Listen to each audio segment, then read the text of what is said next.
Well, the best laid plans of mice and men. Here I am in Hawaii, in Kauai, and it's raining out. Isn't that just the case, that you would come to a place where you travel such a long distance that we have all these expectations about going on hikes and going snorkeling and doing a lot of fun things, and it ends up raining out. I was thinking about that recently and how that is an object lesson of our lives sometimes, that life doesn't end up the way that we expect it to. We have in our mind this picture of how our life is going to be, the way that we're going to walk through life, the goals that we have, all those things that we're going to enjoy.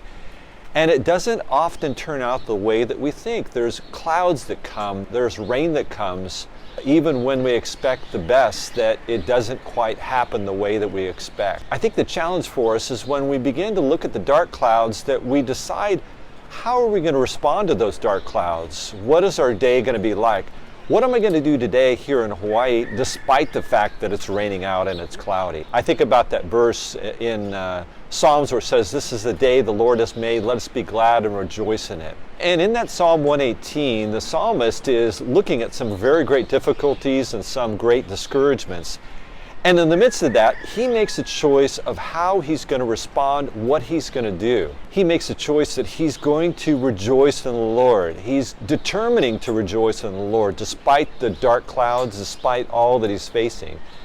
That he would set his mind on things that are better. And while we're here in Hawaii, I'm going to be enjoying time with my sisters. And even though it's raining out, and hopefully it's not going to rain all week, we're going to have a better week. And that's a challenge for us in our life. Where are you right now? What are the issues that you're facing right now that maybe you weren't expecting or were thinking was going to happen, and yet they have? If you receive something from this video, I encourage you to subscribe to the channel. Would you share this with somebody? My encouragement for you is to think about the fact that you can rejoice, that this is a day that God has made for you, with the challenges that you have at work, with maybe issues that you're facing in your family.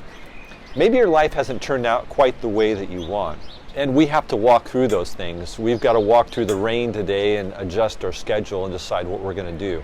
But in the midst of that, are we going to rejoice? Do we realize that this is a day that God has made for us to enjoy and to make the most of? So I just encourage you this week, as you think about your life and issues that you face, that you would make that determination, as the psalmist did, that this is the day that God has made, and we should rejoice and we should be glad in it, thanking Him for all that He's given us, for the opportunities that we have, for all that we can enjoy in life, even with the dark clouds that are out there. I tell you, there's only one way for us to make our life the best that it can be, and that is that in the midst of the challenges that we face, that we face those challenges with courage, with the right attitude, and with rejoicing. Our lives aren't always going to turn out the way that we expect or we want. And we have to deal with that and move on and move through those issues. I'd encourage you, if you've seen an area of your life where there are dark clouds and God turned it into good, leave a comment below. We need to encourage each other and share about those times in which the dark clouds came out and yet we were able to rejoice and to see what God was doing in the midst of those dark clouds. God bless.